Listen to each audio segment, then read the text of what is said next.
Welcome to episode 20 of the MMG podcast. And I am joined once again by my good friend Gocubs 711. I don't think there's any correlation between music and Lincoln Logs.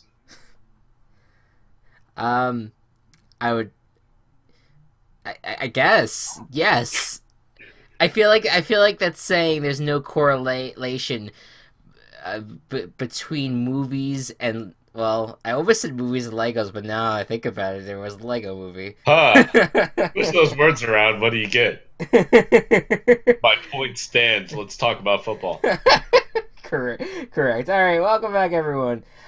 So we've been, first of all, this is going up on a Thursday instead of a Wednesday. There's really just no reason other than it was just the best time for both of us to meet and do this. True. So that's okay.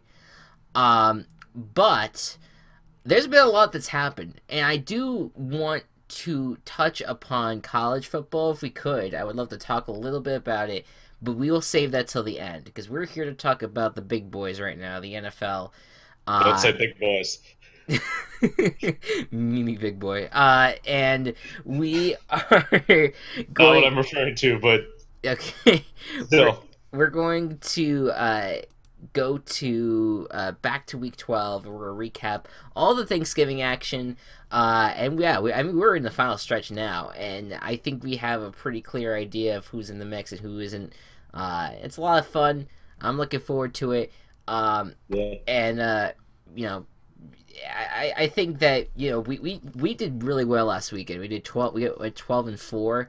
So it seems like we're on like a good pace now too with predictions. Yeah, we got 110 correct picks with only 66 incorrect. Yeah, that's pretty good. Yeah, wide margin. Believe if you compare it with the NFL Pick'em experts, we are in the top 20 or something like that. Top 30, maybe. I don't know. Who cares? We're good.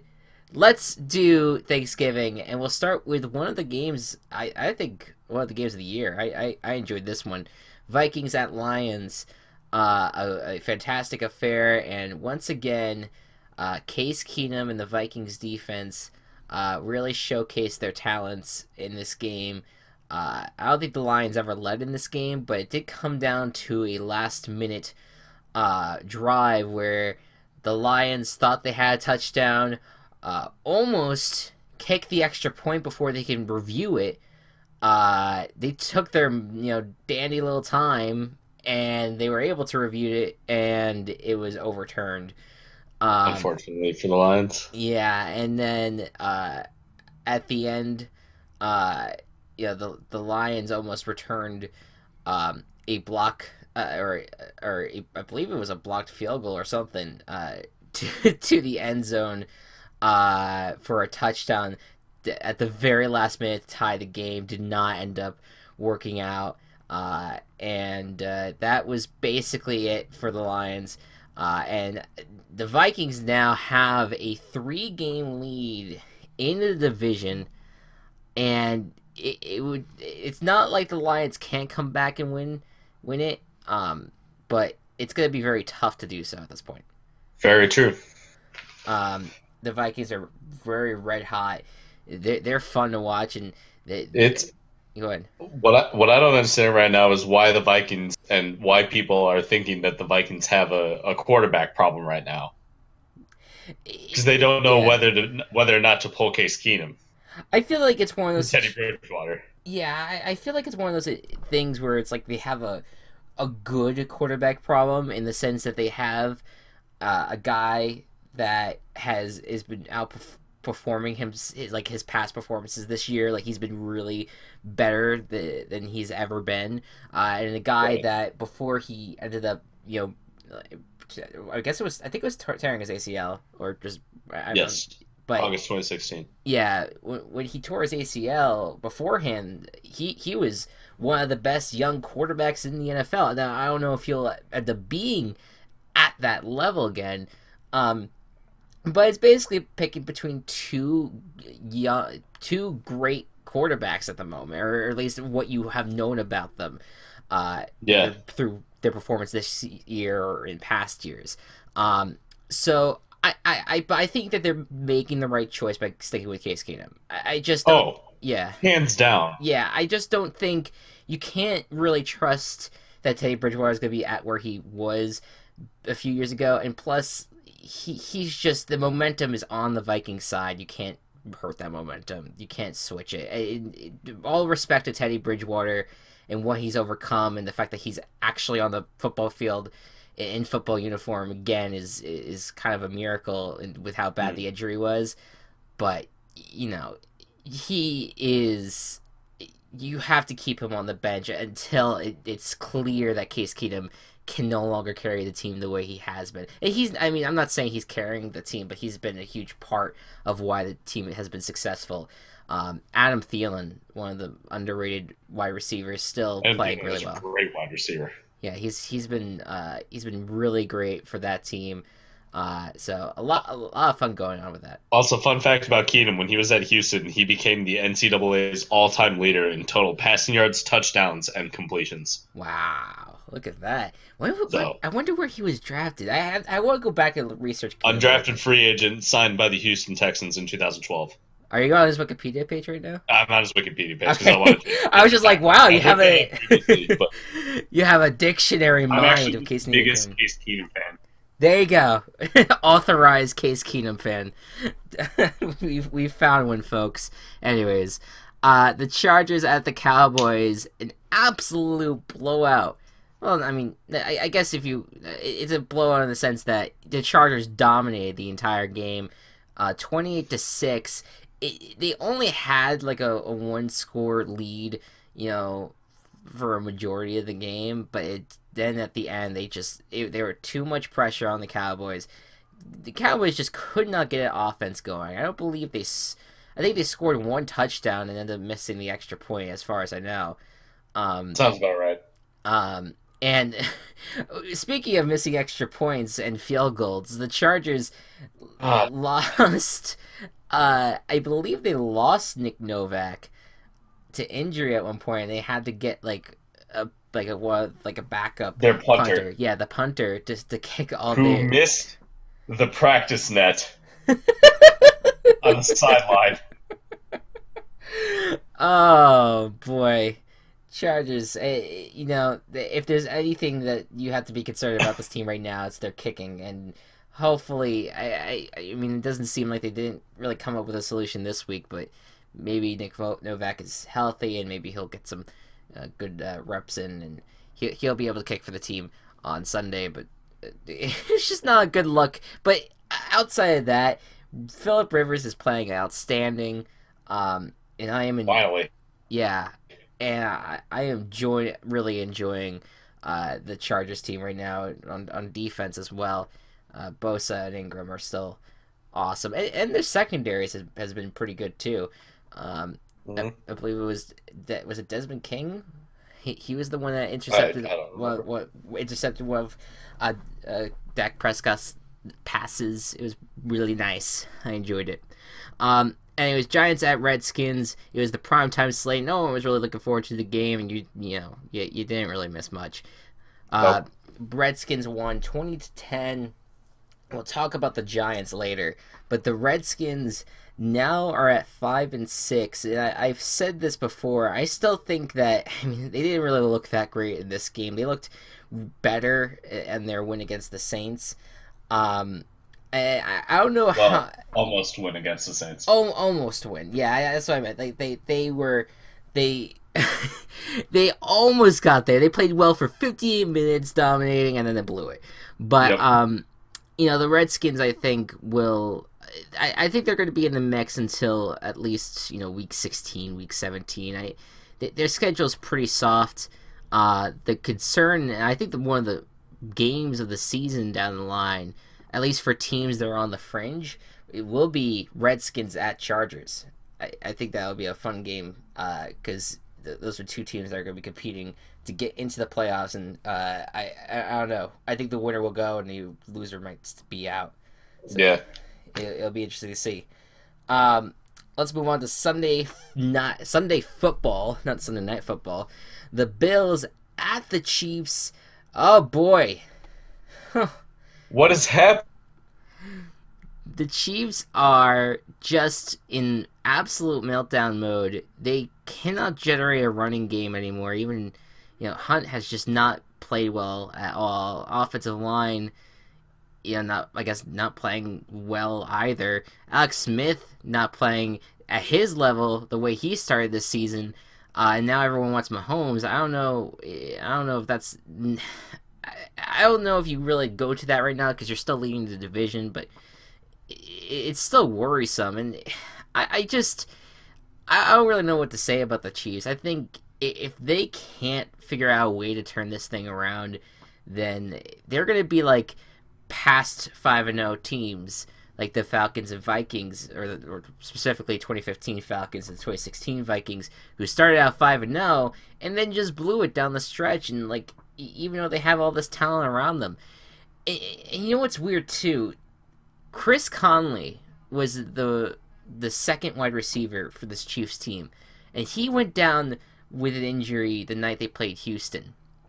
And he was not really like a huge factor for that team, but it was that night that injury happened that afterwards everything fell apart for them. That's so weird. Yeah, like it's not even they with Chris Conley, they're 5-0. Without him, they're 1-5. I don't know if that's the connection there. I mean, I know there's other issues there, but it's just so bizarre. Like, where can you pinpoint the issue that the Chiefs had? Like, I don't know. It's a little weird. But hey, the Bills, they kind of come back from their depressing loss against the Chargers. Whatever the hell the Bills just did, it was good for them. Yeah, they go to 6-5, and Nathan Perlman didn't blow the game.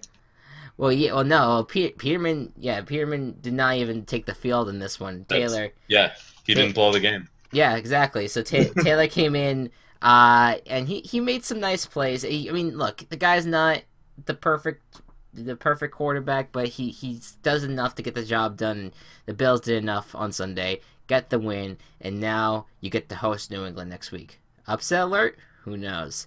Panthers at Jets, and this was a lot closer game than it should have been.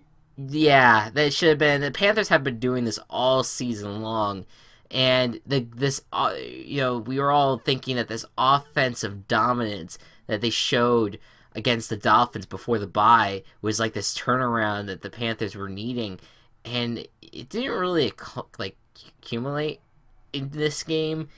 Cam Newton wasn't that great. McCaffrey, he played pretty well, but this team was trailing up until the end, and it took a Josh McCown fumble and Luke Kuechly picking it up and heading into the end zone to pretty much seal the fate of the Jets. They were trying to kind of pull off one last miracle drive, did not end up working out for them.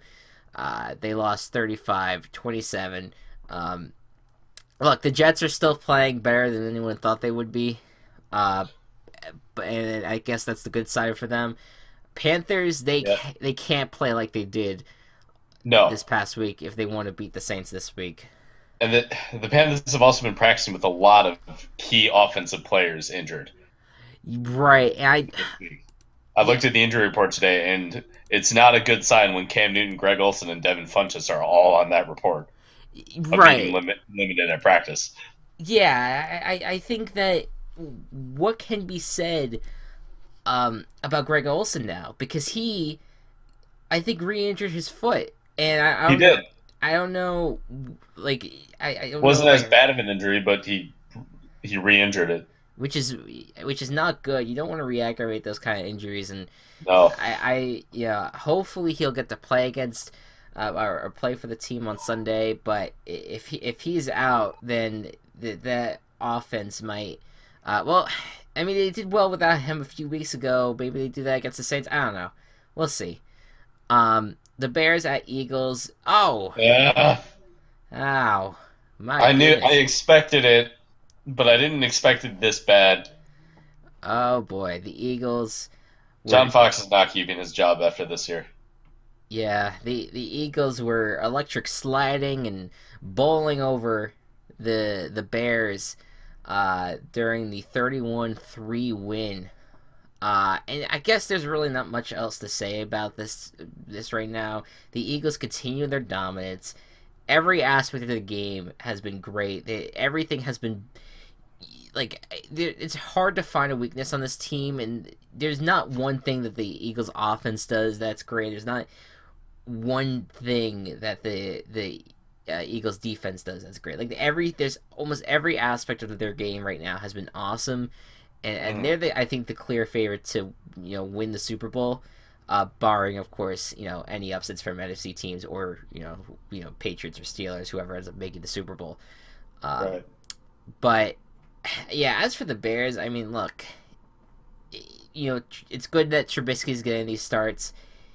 I don't know right now that the situation that the Bears are in, like you said, I don't know if John Fox could be keeping his job, so I don't know. It's just kind of feels like that they're kind of going on like a stream to nowhere at this point. I mean, you're right. Yeah, it just nothing seems to be working out with this team. They and a lot of the times they feel like the Bears, as we said, they kind of are the team that's frisky this year that ends up really competing even though it can't pull out the win. It's kind of them, and I'm sorry to compare you to this team, but the Colts, where both of those teams have been really in it, but end up blowing it, and it feels like John Fox feels like this conservative approach to play calling is going to end up working out at some point for him. I just don't think it's going to work out, and it feels like they're in this never-ending cycle, and I think the only solution will be to get rid of him at the end of the season or mid-season or whatever. But I think my advice to the Bears would be to keep Fox for the rest of the season. Oh yeah, of course. I just think having turnover with a rookie quarterback, you don't kind of want to put that pressure on him. It worked with the Rams. It did. I understand that, and right. I might just be saying that, and it'll probably be totally wrong. I would recommend that be the case, because I think they just want to wait it out and see what else happens. I mean, the Bears' schedule is relatively, it's not terrible down the stretch. I mean, yeah, you have to face the Lions and Vikings again, but you got the Bengals, who are not that. Oh, we already faced the Vikings twice, though. Say again? We already faced the Vikings twice, I think. No, you only face them once, because you guys faced them on Monday Night Football already. Oh. That's where we faced them before. Never mind. No, yeah, they faced them week 17. Okay, that's it. Yeah, it's Lions, Vikings, Bengals, Browns, and then there's one other team that I can't think of right now because you already played the Packers. Anyways, regardless, they played the Niners on Sunday. Ultimately, you guys have a really easy stretch. Maybe you guys could get a few wins. Maybe see some potential out of Trubisky, but who knows at this point. Moving on, the Patriots-Dolphins game. Again, this is not really something that we need to go too deep into. Patriots are just continuing their dominance, especially on offense, especially with the Brady. Brady is just continuing playing really well, and it's no surprise that they ended up beating the Dolphins, holding them to 17 points. Again, let's stop talking about the Patriots defense being bad. They've been pretty well, for a lot of the season thus far. So, yeah, that's pretty much that. Moving on, the Buccaneers at Falcons. Falcons take care of business against the Bucs, 34-20. One of my favorite plays in this game was Mohamed Sanu throwing a touchdown to Julio Jones. And that was so much that play was just so awesome, and then it followed it with a red light, green light celebration. And I love trick plays like that. I love when offenses get weird, and Steve Sarkisian is starting to come into his own, starting to really, build this offense up, and the Falcons, I think, are in it. I think they're in the mix, and I'm glad to see it because I didn't want to see what happened last year with Carolina after they went to the Super Bowl and failed to win it. That they kind of had like a terrible year, but the Falcons back in it, back in the mix. Yeah, gotta feel good about them. Defensively, they're playing pretty well as well. So for the Buccaneers, they get Jameis Winston back this week, but sitting at 4-7. I mean, there's still a chance at 9-7, but I don't see it happening. There's not a chance. Yeah, for them. Buccaneers, I don't really have a lot of faith in, especially with the rest of their division. Right, it's like at most 3 teams from a division can go to the playoffs. Yeah, and you're in a division with the Falcons, the Panthers, and the Saints. It's the luck of the draw, and you got the three of the best teams in the NFC right now. So, not looking good, Tampa. Moving on, Browns at Bengals, 30-16. For them. Now Josh Gordon didn't play in this game, but you see, just I kid. He probably won't make too much of an impact on them. And the Bengals, good job. I pat you on the back. I would like to see what you do on Monday night against the Steelers. I don't trust this team. They're 5-6. I just don't trust this team making the playoffs. No, they're not gonna. I don't think the Bengals are making the playoffs this year. They'll only convince me though if they beat the Steelers, which they might. I mean, the Steelers have been kind of flimsy with their wins. We'll talk about that in a little bit, but it's just very tough to trust the Bengals, and especially like their offense just has not really been what it's been in past years. Titans at Colts. Oh, so close for Team Chaos. So close.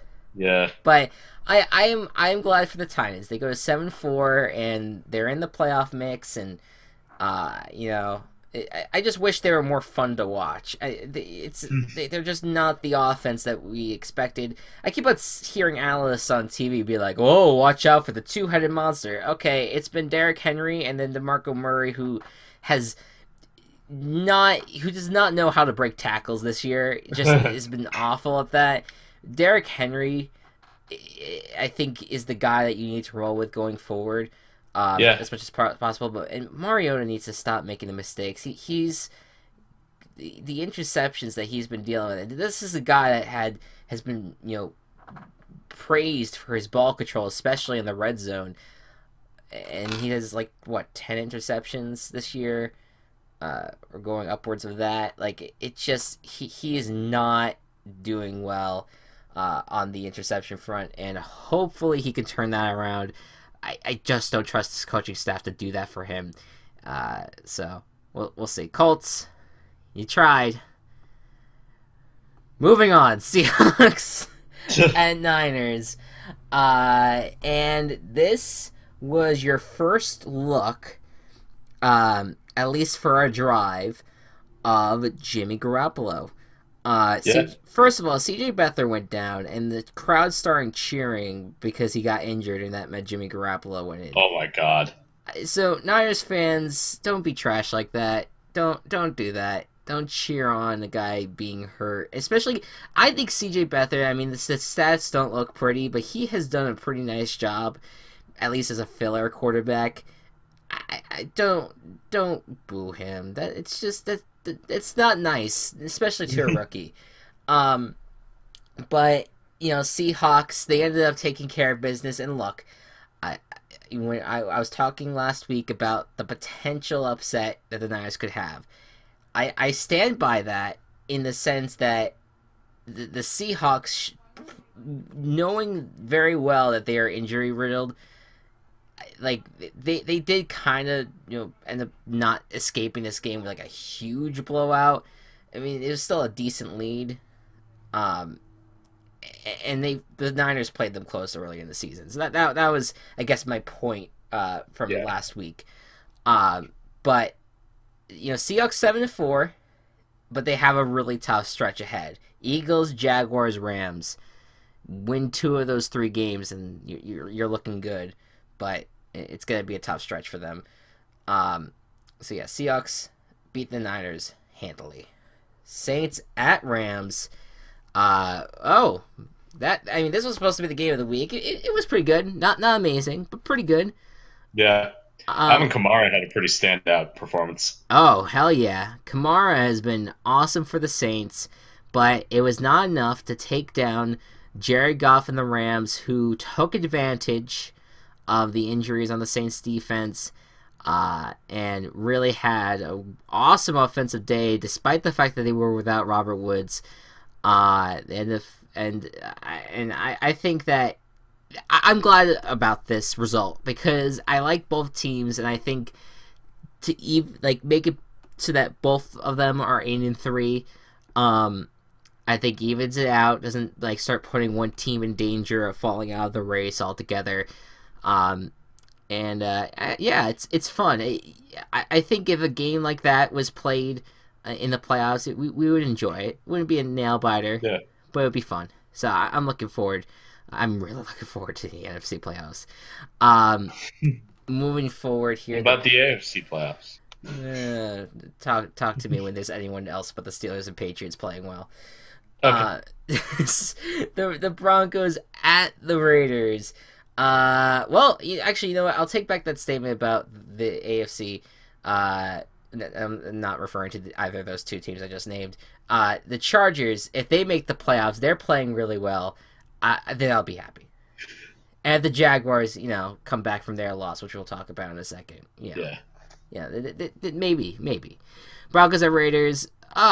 This was one of those games where you knew that these 2 teams were just kind of playing to just exist. I know that sounds weird to say, but first it starts out with Michael Crabtree and Aqib Talib just having an all-out fisticuff fight, and then the Raiders, they showed some life, some offensive life, but they still only won by 7 points, only scored 21 points altogether. It was the Raiders just took care of business against the Broncos, and there's not really much to say. Right. But hey, I'll give the Raiders credit. They're 5-6. They have the same record as the Chargers, and they have just as much of a chance to jump the Chiefs, and potentially win the AFC West if they beat the Chargers as well. So, I guess you can't really count the Raiders out at this point. It just feels like they are. So, yeah. Jaguars at Cardinals, and I don't know. This is one of those games where, well, first of all, press his right horn on us because we locked this game up, both of us, and we blew it. I'm now at -2 points on the season, and the Cardinals are just, they kind of had some life in them now that Blaine Gabbert's their quarterback. Blaine Gabbert for Prez. Okay. What's with you and backup quarterbacks becoming president? I'm kidding. He's not quarterback for the Bears. I can't say that. All right, that's fair. But yeah, that Trubisky Gabbert ticket is really strong. Look, Gabbert, there's a chance that they could play well down the stretch. I mean, they did end up getting through a really tough Jaguars secondary. But I don't know. I don't think the Cardinals are turning it around completely. They still have a ton of injuries they have to deal with. So star players gone. Let's see what happens against the Rams this week. You are hosting them in your stadium, so maybe you got a chance. So I don't know. We'll see. We'll see how it goes. If it's a huge game for the Cardinals and they go to 6-6, beat the Rams and all that, I mean they might make a run. Maybe they don't have a terrible schedule down the stretch. I don't know. Jaguars. I mean, it's not the end of the world for them. They moved to 7-4. No. You kind of you were kind of waiting for them to lose again at some point, and this was their game. Uh, This isn't like the worst loss ever to have. I don't think either. Like it was only a 3-point loss. Yeah, no, I mean, I think there's people that believe that if Phil Dawson missed that kick, they would, the Jaguars would take that defense into overtime and stop the Cardinals and get the win. I mean, this was not a terrible margin of defeat for the Jaguars, and they're still. They just gave up the division lead to the Titans, but they both have the same records at 7-4. So I mean, they're in good shape. I don't see them really faltering down the stretch. And if they beat the Colts on Sunday, that's one AFC South team that won't win the division. And if the Titans beat the Texans, there's yet another team that will not win the AFC South division. So then you only have to deal with the Titans. So you're in good shape. So. Last for Sunday night, Packers at Steelers. What a game! Yeah, it was a great game, and Brett Hundley actually started playing like a legit quarterback. He was playing pretty well, in this game, and it was a good back and forth with these teams, and it took Antonio Brown being the clutch guy that he is, the clutch wideout, the best wide receiver in the league. Yeah, I don't think that can be argued too much at this point. No. Brown, I would put as one, and I think there's probably like a combination of like Julio Jones, Adam Thielen, believe it or not, and who else? Maybe Randy Moss. Well, right. Yeah, DeAndre Hopkins, I think. We'll talk about him in the next game, but I think those guys are in the mix from the number 2 spot, but Antonio Brown has to be number 1. Has been unreal this year and has carried that offense. He's the best offensive player on that team, no question. And he was able to be clutch enough to get them in field goal position where Chris Boswell took care of business. Steelers win 31-28.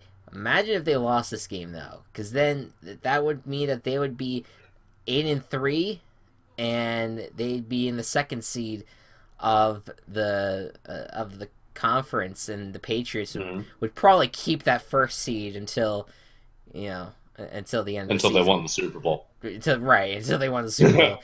So it's like. What can be said right now about the Steelers team? They're playing close with teams that they probably should not be playing close with. Mike Tomlin got some heat for talking about the Patriots game in Week 15 because that's not coach speak. You don't talk about games in the future. He was saying it's probably gonna be the first game for us until we play them again in the AFC Championship game. That's essentially what he said. And it was basically like saying that, yeah, the Steelers are going to make it to the AFC Championship game this year. So he was really bold in the NBC interview with Tony Dungy. And everyone's just like, wait, what the fuck? Why is this coach being so... I like it. I'm so sick of this coach speak and, stop bullshitting the reporters. Damn right the elephant in the room is Patriots Steelers, because that's what's going to decide the conference. And you're probably going to play each other in the AFC Championship game, barring a miracle Jaguars, Chargers, Ravens, whoever, that ends up jumping in there and upsetting one of you fuckers. Like, give me a break, I'm fine with it. Let it out. No, I am letting it out because I'm just so. I as a journalist, as a sports journalist, like it's just like, just fucking talk to us. We're fine. Anyways, Texans at Ravens is the Monday night game, and this was a close game. It wasn't a pretty game, but it was definitely. I texted Gocubs before the game. I said that this feels like a playoff game because I think the winner of this game has the best shot at the playoffs right now. Or has the better shot at the playoffs. And the Ravens were the one that came out and won it. But I don't trust this Ravens team. Everyone's saying, this team has like a great defense and everything. They really haven't beat anyone significant this year yet. But hey, prove me wrong on Sunday. Beat the Lions. All I'm gonna say,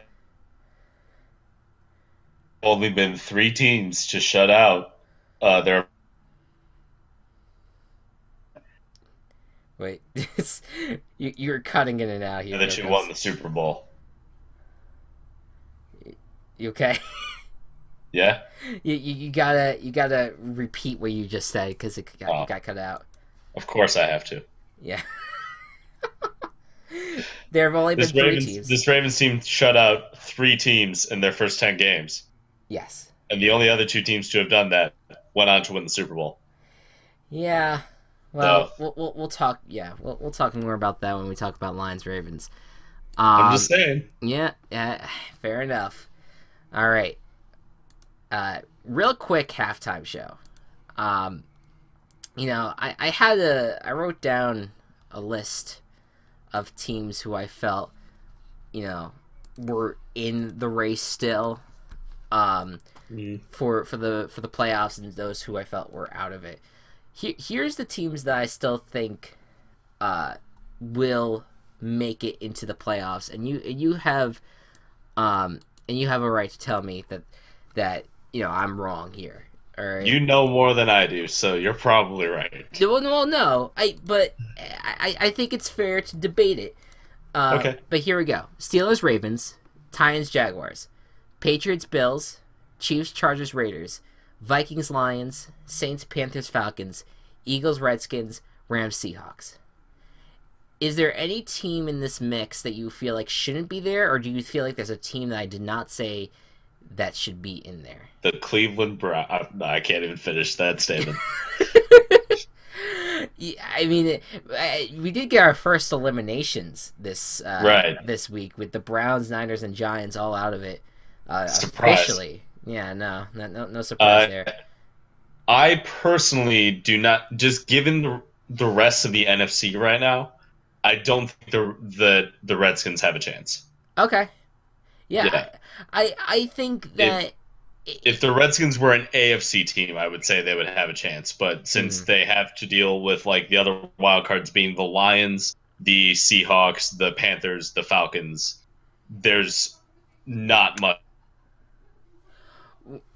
Right. I think the biggest thing that biggest reason why I put them in there is because I think that every single NFC team that I listed on here, I think could beat them on any given Sunday. But I think what really drives me to this point is that most of these NFC teams have really difficult schedules down the line. And like just this Sunday alone, you have Vikings taking on the Falcons. You have Panthers taking on the Saints. And you have Eagles taking on the Seahawks. Like, all these NFC contenders that I would put in front of the Redskins, they all might be, like, chipping each other off and, might bring them to enough losses where the Redskins could sweep in with an easy schedule and end up taking that last wild card spot. That's my theory. I think that I don't know if they're really fit to be in the playoffs, like I said, but I think they certainly still have a chance considering the schedules of everyone else in that conference. Yeah. So, yeah. I mean, I was contemplating not putting the Bills or Raiders in there, but Bills have a winning record, so I can't really eliminate them. Yeah, and then. I mean, like if they bring back their kind of dominant 5-2 start mentality, like if that Chiefs win was like the start of that turnaround, and maybe Raiders, it really they're only in there because they have the same record as the Chargers and could jump the Chiefs in the division race potentially. Yeah. So that's why I put them in there. I don't really have faith in that team because they just don't really have an identity, and it's kind of frustrating to watch. So, yeah, but I think everyone else has a chance. It's hard to see anyone. People were making the argument for the Packers. I don't see it. I don't see it. Like, yeah, Aaron Rodgers isn't going to get healthy fast enough, and right now you're at 1-5 without him, Right. and that win being over the Bears, which is not an impressive win. Right. I mean, I think if they lose on Sunday against the Bucks, it's over. Oh, for sure. But I don't know.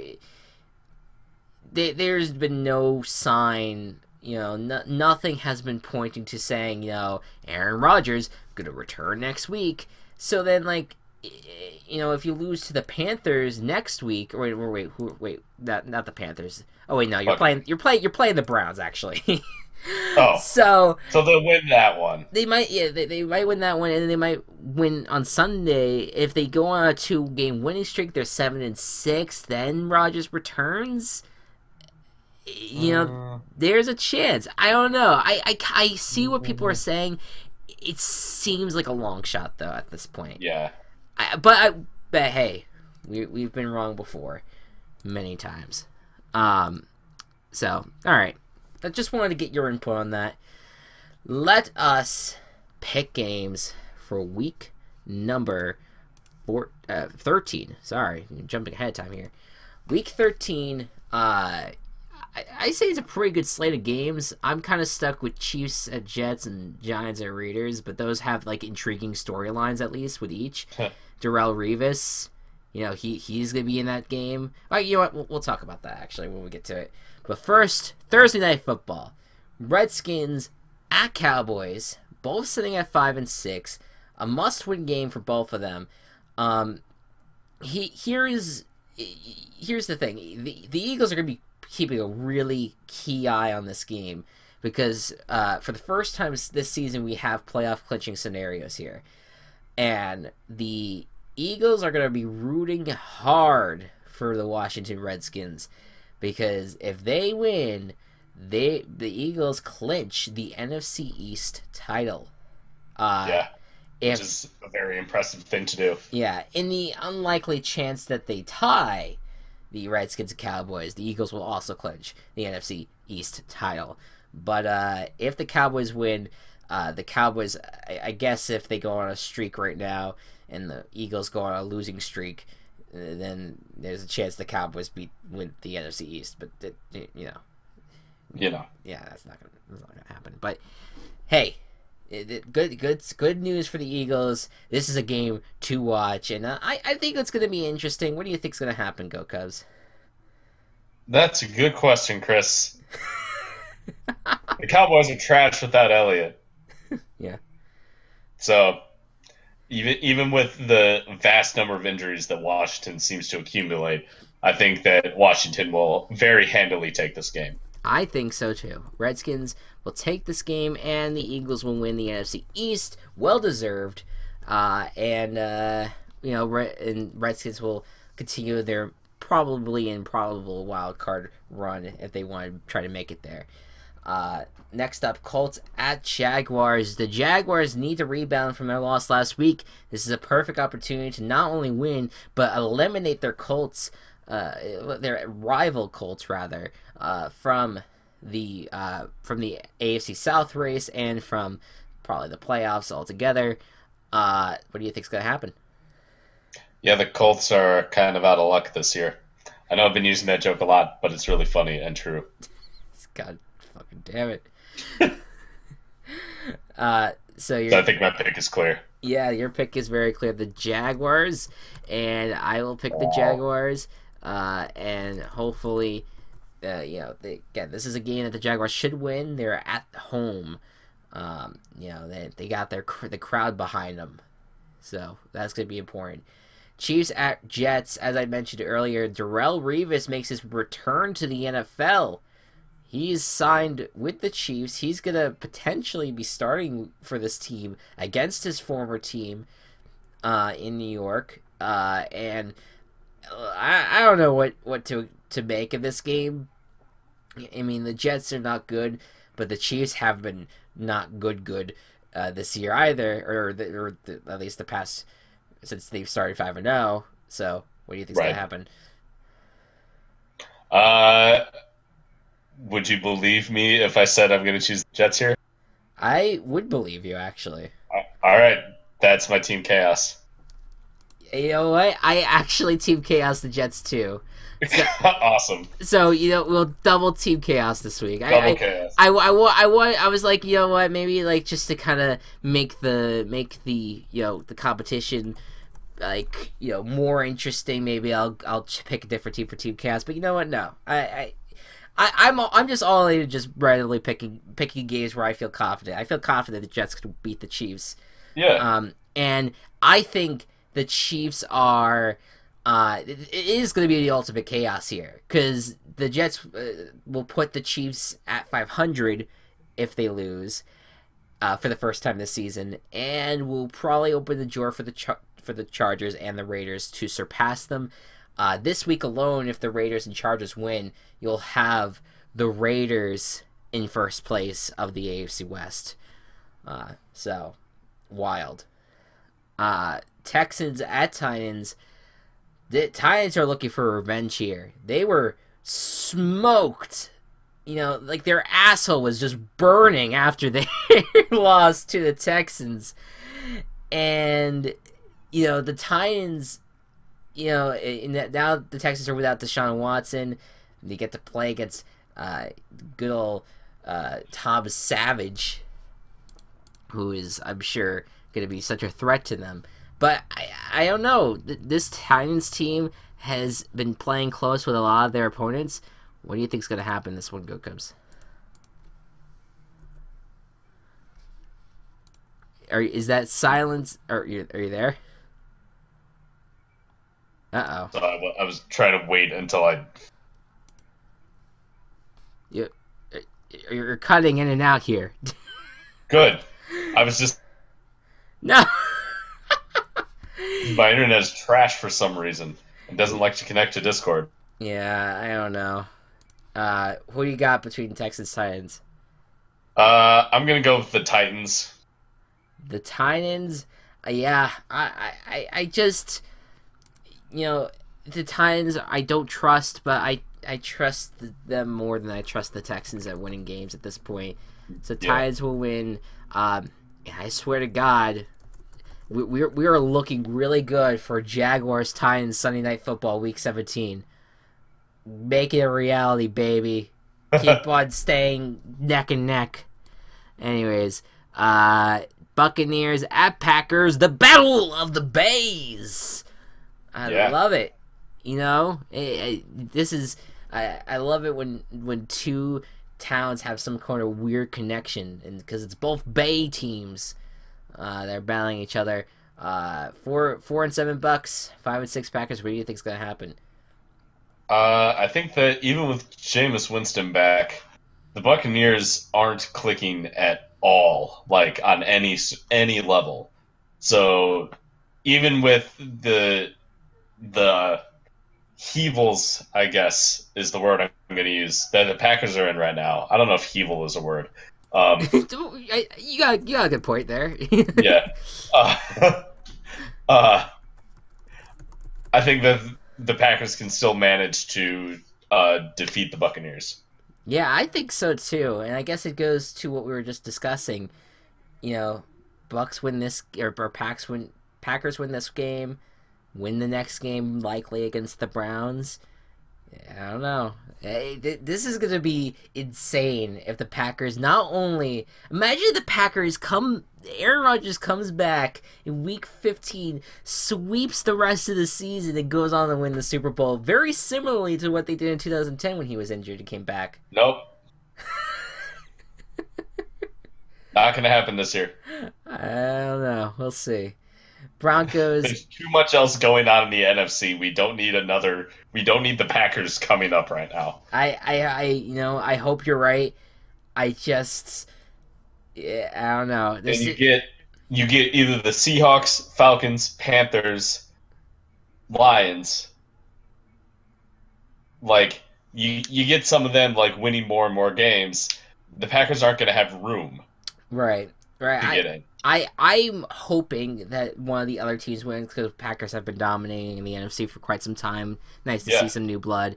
There's just a weird feeling inside of me because now that the idea has been placed into my head, I'm like, oh shit, this might occur. So I'm gonna be panicking about that down the stretch. I'm someone that actually likes the Packers, but I'm kind of like I kind of need I need something new. Are you? Gonna hiss at you. Yeah, I was gonna say hiss. Are you hissing at me, or are you just going static? Like, all right. Anyways, Broncos at Dolphins. Oh shit! What an awful matchup, dude. It's just two of the worst teams in the league. I mean, I know that. I know that Niners at Bears isn't too intriguing either, but like at least that has Jimmy Garoppolo in it. This is a Broncos Dolphins, like, just why? Paxton Lynch is injured. He's not playing. Trevor Simeon's gonna be playing again, but he hasn't played well when he was starting. I don't know. What do you think? This is a hard one. I actually have to check to see which one I wrote down because I honestly don't remember which one I chose. Do you want me to go first? I wrote down the Dolphins. I picked the Dolphins too, just because, I don't know. I just think that there's maybe a little bit more hope with that team, but it's really no hope. I don't know. I'll go with the Dolphins. The Broncos are just. They're a mess. They're gonna be without Cube to leave because of the fight leading to the suspensions and everything like that. I just Dolphins. Hey, Niners at Bears. The Garoppolo. He is gonna be starting. I tried to rhyme and I was just decided to complete the damn sentence. I mean, look. This might be an opportunity for the Niners to grab a big win and maybe see what their future is like. But so, as much as I am not a fan of John Fox right now, he had a quote in an interview this week when he was asked what he thinks about Jimmy Garoppolo, and his response was, "You can't reinvent the wheel in a week." Which means that you can't fix a 49ers team just by changing the quarterback. Right. But the Bears are also trash this year. I'm not denying that. Yeah.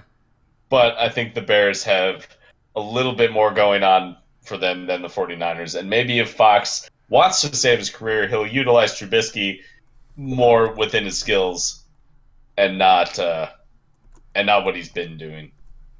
So yeah. Maybe this is the game where John Fox saves his career and the Bears win 35-0. Yeah, I 35-0. I don't think it's gonna happen. If the Bears win, I think it's gonna be a lot closer than that.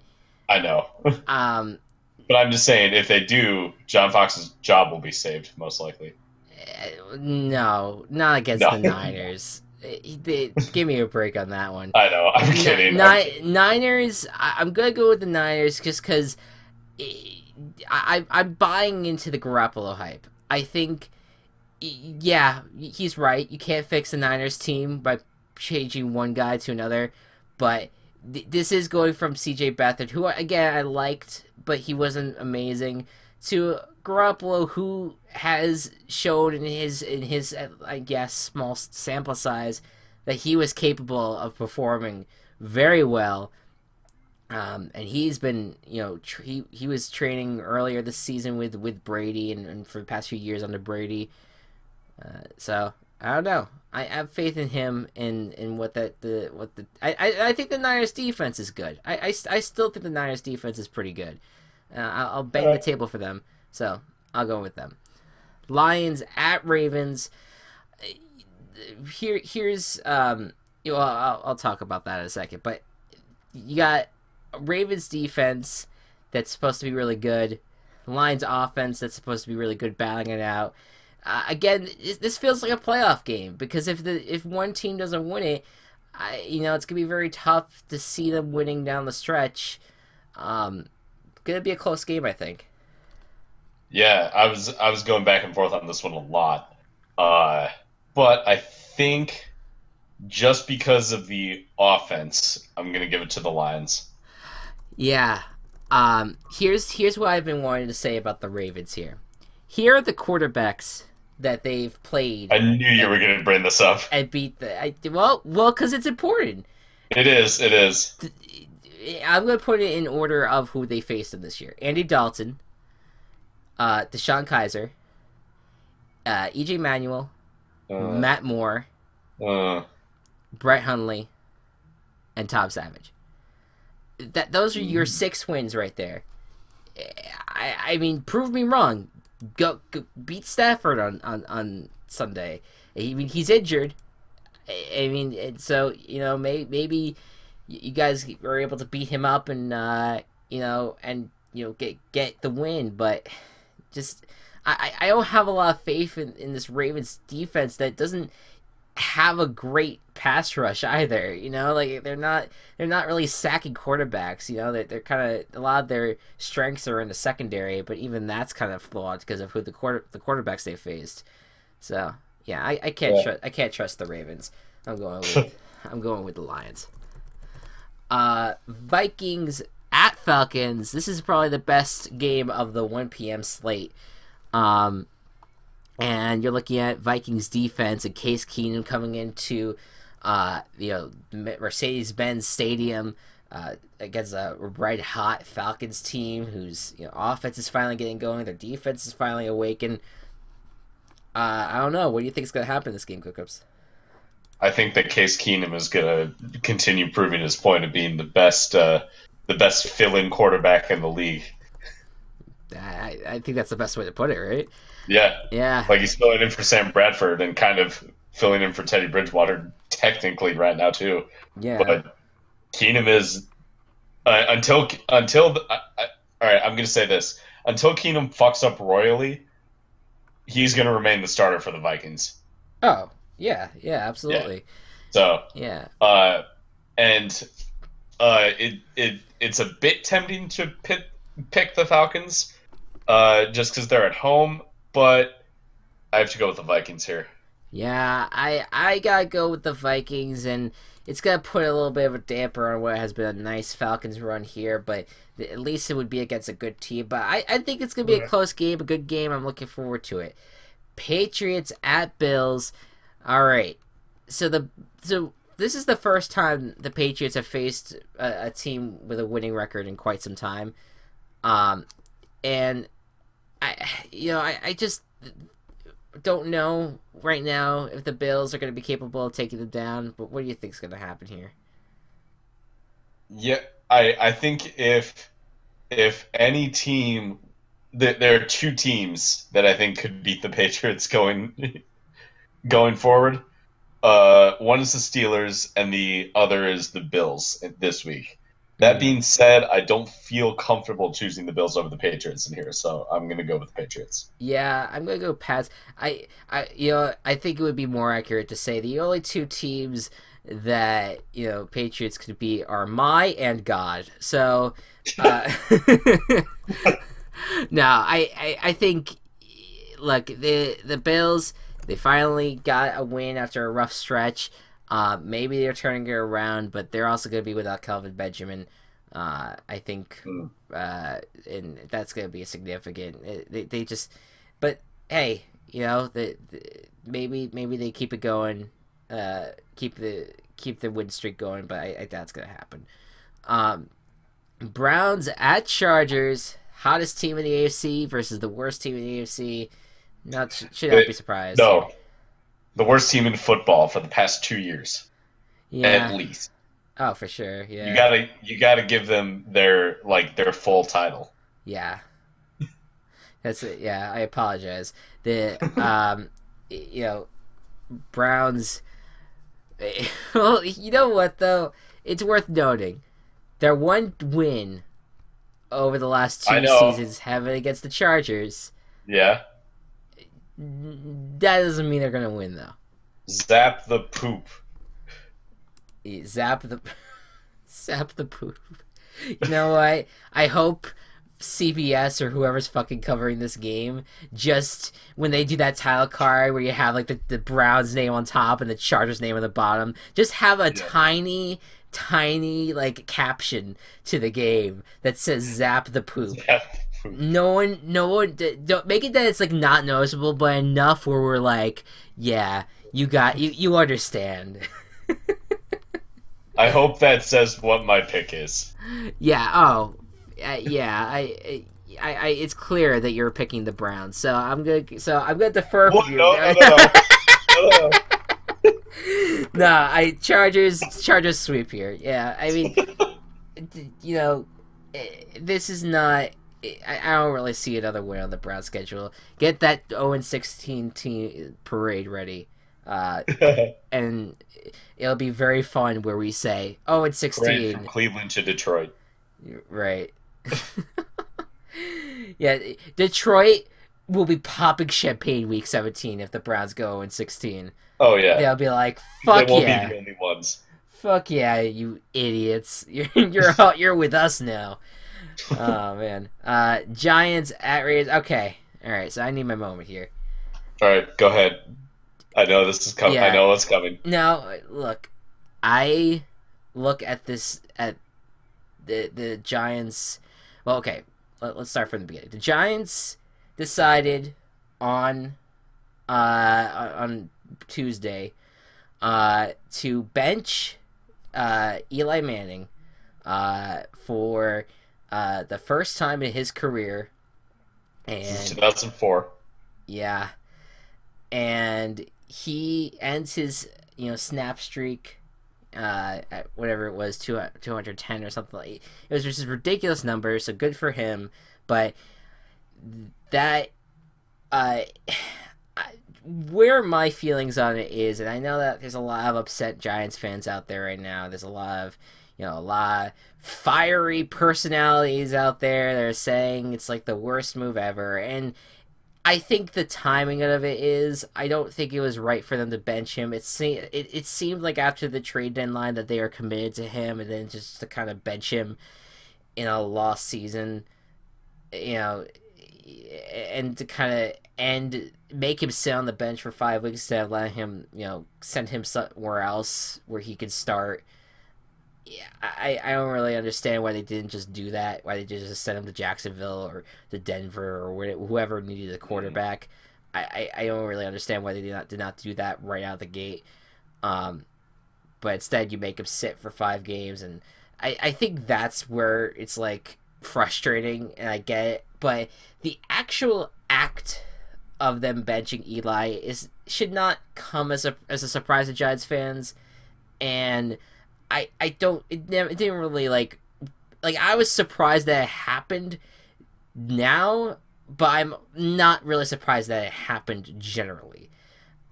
Gotcha. This was a guy that has not played well for the past few seasons. He had a pretty decent season, statistically and everything in like 2015. They still were not a great team. They blew a lot of leads.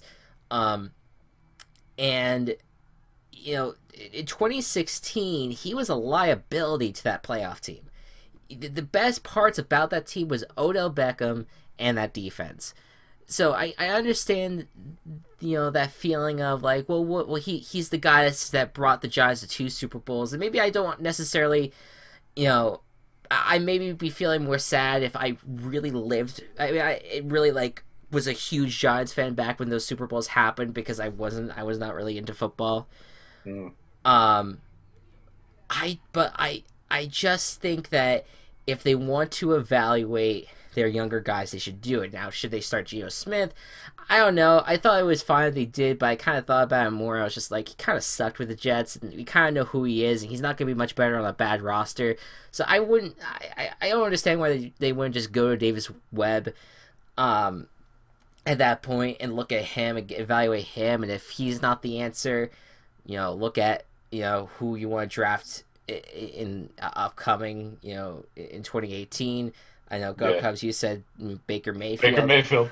Which the most problematic team. Right, that's it. That's what I responded back with. I was just like, you're putting one of the most problematic quarterbacks, talented, but problematic quarterbacks in college football with the most problematic wide receiver in the NFL, in Odell Beckham. And yes, both talented, but there's gonna be a lot of yachts. A lot of yachts incidents, and it's not going to be fun.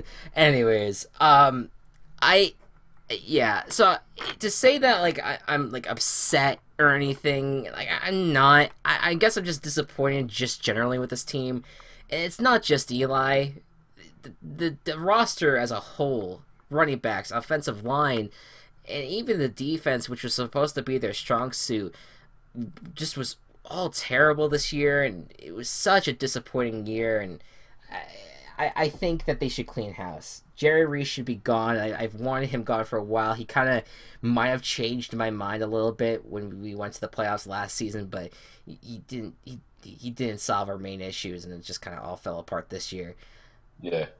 Ben McAdoo should be gone. He hasn't really proven to be a good head coach. Everyone that has quit on this team, if those reports are true that there's players quitting on this team, you get rid of those people. You know, it's not that. Yes, I'm sure it's difficult, but it's really. If there's people that are hurting you as an organization on the roster, and there's like clearly head coaching issues, there's clearly general manager issues, just get rid of them. Start fresh. Yeah. This is not a team that's going to contend for the Super Bowl in 2018 or 2019 because they're awful. Rebuild, please. And that's all I'm asking. I don't really care that you benched Eli. I'm very happy that he had the success that he did. I hope he has success somewhere else, that he'll get to start another 16 games next year. But I'm good. I'm fine. It is what it is. I'm going Raiders with a lock. Okay. And what about you, Gocubs? Hold up to week 2 for a second. One moment. I also have Raiders. Yeah. What did you have any response to that? Because I'm just out of curiosity what your opinion. You pretty much covered it all. Also, I forgot to mention the Vikings over Falcons was my lock.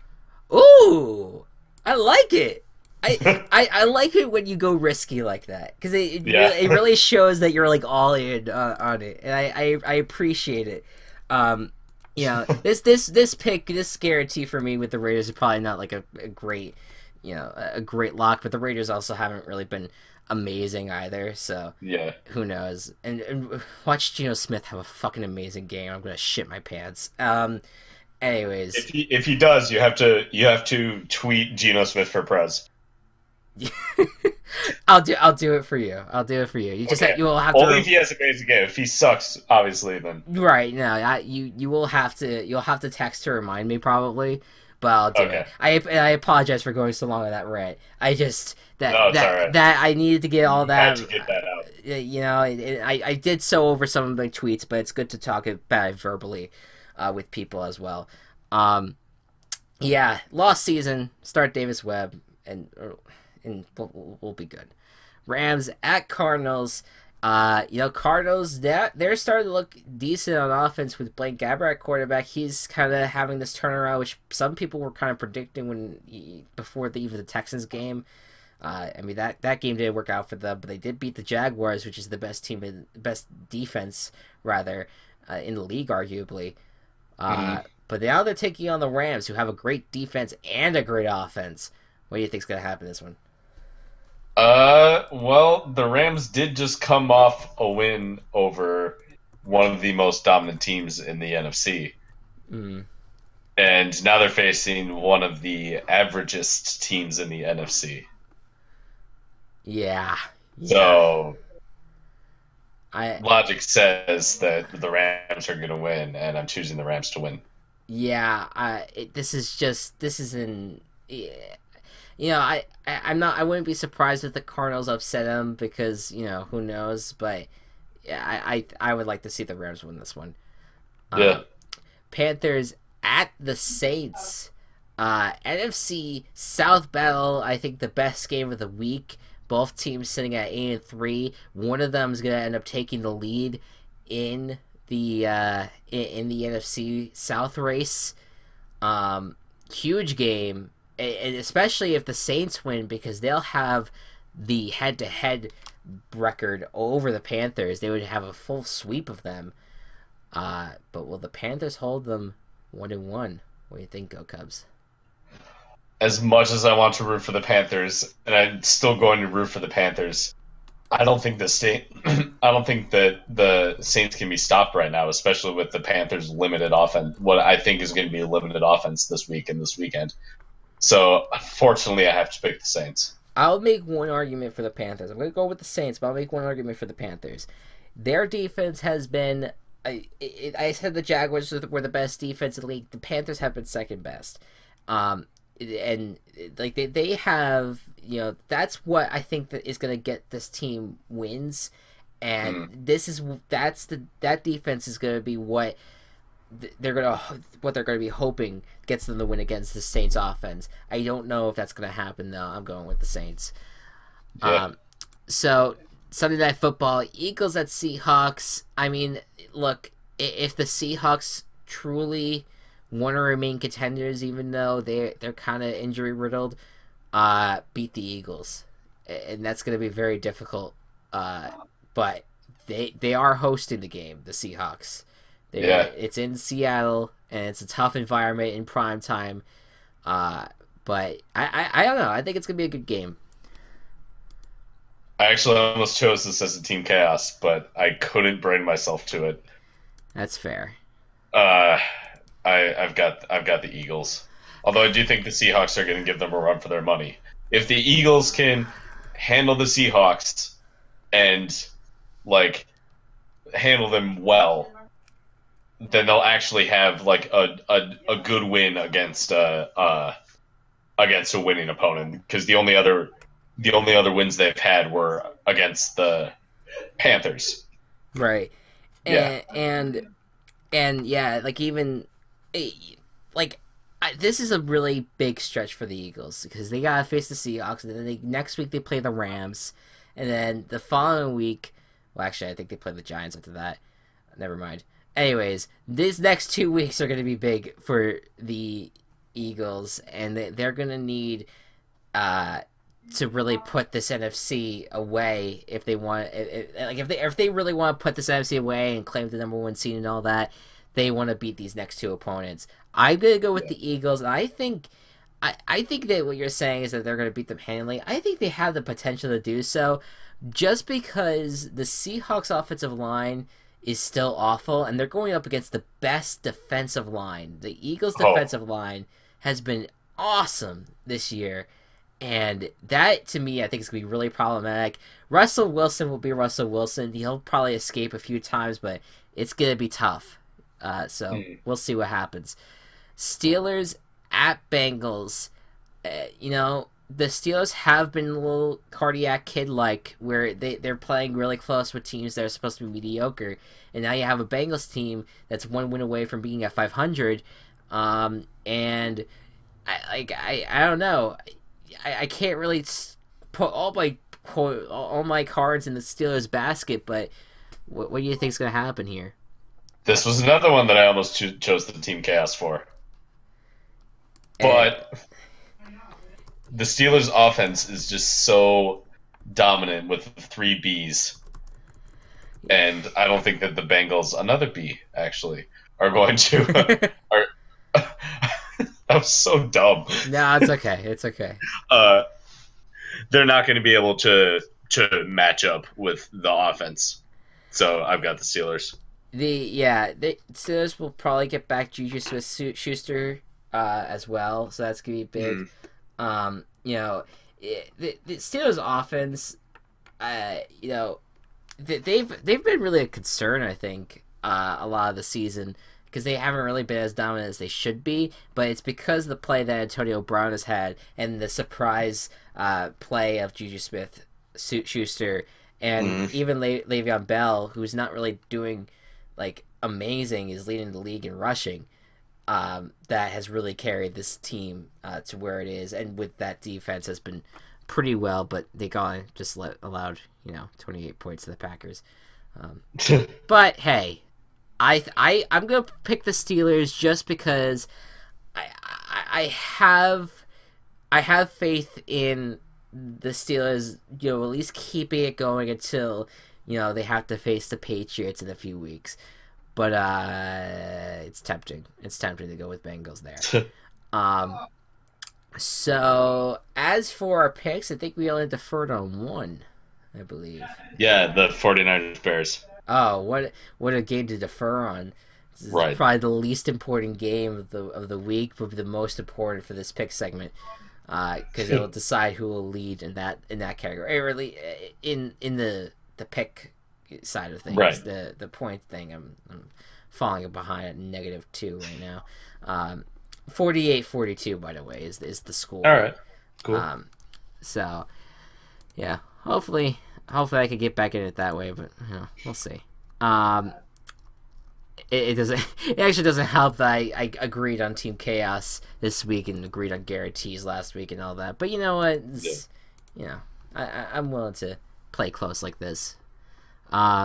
Anyways, last thing before I go, college football has been so much fun this year. There is always like the part of me that's like, I feel like college football is better than the NFL. In some ways, and right now you have the top 4 being Clemson, Auburn, Oklahoma, Wisconsin, after Alabama and Miami both lost. And I want to ask you, Go Cubs, because I'm thinking about this right now. Do you think Alabama makes the playoff here? If Wisconsin loses, Alabama makes the playoff. See, I think it's Oklahoma that they need, because I think the committee. I know that Ohio State lost a big time to Iowa, and that's going to be significant because I think I don't think Iowa's ranked right now. They're not. But I feel like they like Ohio State more than Alabama. Really? Because hear me out on this, because Kirby Holcutt, who is the chairman of the committee, he said that there's not really much difference between the number 5 team, who's Alabama, and the number 8 team in Ohio State, and number 6 and number 7 is Georgia and Miami, who are also playoff contenders and will likely be in the playoff if they beat or if they win their respective championship games. But here's my theory, because I feel like if Ohio State wins against Wisconsin, and if I mean, if it's close, they might be like, I don't know. But I think Ohio State gets in over Wisconsin, I think Ohio State gets in over Alabama if everything else stays the same. It's just Ohio State that upsets Wisconsin. But I think that what Alabama needs is TCU to beat Oklahoma, because TCU is number 11.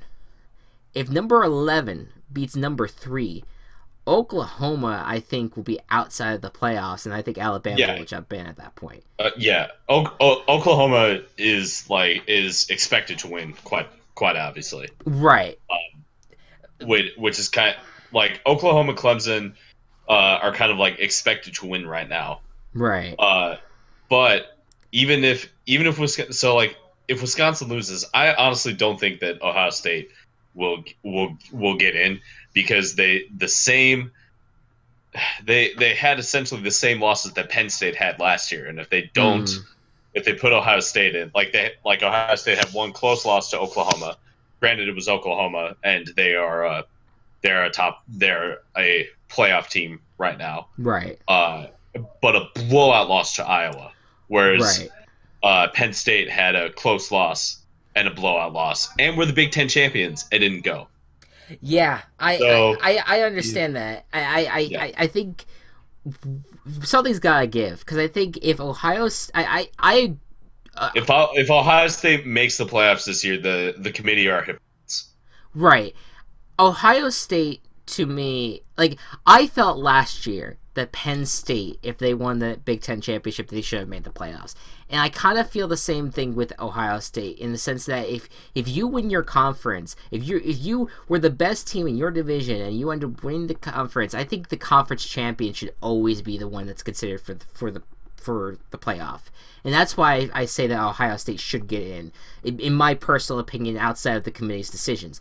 Now, if they want to stay consistent, they put Alabama in. But there's the thing, though. You put Alabama in, now you have 2 SEC teams probably making the playoff. And I don't know if the committee wants to have that happen, where you have two of the teams in the same conference in the playoff. I know they had it in the rankings earlier this season, but I think that was just kind of preliminary before any chaos kind of broke out.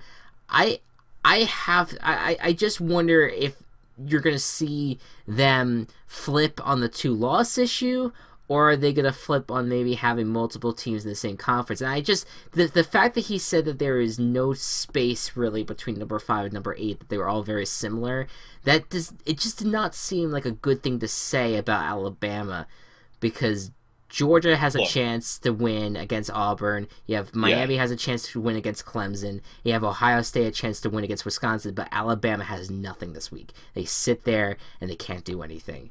It's just a chance. Yeah, I still think if Ohio State beats Wisconsin, if TCU beats Oklahoma, then Alabama will just sneak in. Oh, absolutely. I especially think like I'm just gonna say Clemson, Auburn, Oklahoma all win. That's those 3 things I am like near 100% certain on. Mm-hmm. Like obviously shit can happen. It's football, right? But the biggest game for Alabama is not what happens between Auburn and Georgia. It's what happens between Wisconsin and Ohio State. Right. I think it's that game. I do think it's the Big 12 game as well, because if TCU happened to upset them, then I don't think there's a question that Alabama gets in. Yeah. At that point, I mean, unless you want to put a 2-loss Georgia or 3-loss Auburn in there, or 2-loss Oklahoma team, like I don't know. I think a 2-loss Oklahoma team would not make it in over Alabama. Yeah. So, I hope, like, ideal scenario, the playoffs are Clemson, Auburn, Oklahoma, Wisconsin. Yeah, I hope it stays the same, but I also like chaos, and chaos would not be those 4 teams, unfortunately. Chaos is Alabama not being part of it. That's true too. That's why I've loved this year so much, is because there's a chance that Alabama won't be in the playoffs. Team Chaos wins no matter what. So then, Team Chaos right now is Wisconsin. They're the only undefeated team they're the only undefeated Power 5 team, and they are Team Chaos. They are. I hope that Wisconsin pulls out the win, because I was sick, almost to my stomach when I saw like the 4 blue bloods, or the blue bloods. I know that's a police show, but you know what I mean, like the 4 bloods of the football, college football world. We had Florida State, right, USC, Ohio State, and Alabama as your top 4. I'm like, oh, give me a fucking break. Right. You have a chance now that none of those teams make it, and you have and like Oklahoma, like yes, like they're kind of in there, but they haven't really won in a while. You have Auburn, Clemson. And Clemson, I know, just won, but it's give them a break. It's Clemson. it's their first year without Deshaun Watson. It's not really the same, But they're still the number 1 ranked team right now. Yeah, that's fair. Auburn and Wisconsin are going to be the interesting teams to watch there. Yeah, they're those are the 2 teams I'm going to root for throughout the playoff. Yeah. Yeah. I'm trying to think. I know, and then there's people that feel like, well, if all chaos breaks out, maybe even USC makes it in, or Stanford makes it in. No, I don't know. I don't think it will happen. But Pac-12 is the trash conference this year. There's always the trash Power 5. There's always the trash Power 5. This year it's the Pac-12. Yeah. It's pretty much whichever team doesn't send a representative to the playoffs. So last year was the Big 12. Yeah. I find it funny that it has been a back and forth between Pac-12 and Big 12. Like this, 2 years ago it was Pac-12. Last year it was Big 12. Yeah, so you just had this random back and forth going on. Yeah, I'm looking forward to it. I'm looking forward to Saturday, and then Selection Sunday will be fun. We got bowl games, and I want to see who makes it to the Pinstripe Bowl so I can go to it. Maybe there'll be some good college football teams there. Someone predicted Louisville and UCLA coaching in the Pinstripe Bowl. I'm like, fuck yeah, please. But I don't know if that's going to actually happen. Many are predicting Boston College. I'm like, all right, whatever. All right. Anyways, hope you guys enjoy your chaos college football and all your NFL real quick football as well. Yeah. Hollywood Stars. Oh, fuck. Yeah. This is a big one because it's Hollywood Stars Playoff Edition. Not quite it. We still have one more game left. Oh, This fuck. league has one more game left. Oh, okay. But we did clinch the playoffs in at least Yay. third or fourth seed, Yes. like lowest possible fourth seed. Yeah. Well, but hey, you kicked ass last week. I did. How many points? 120.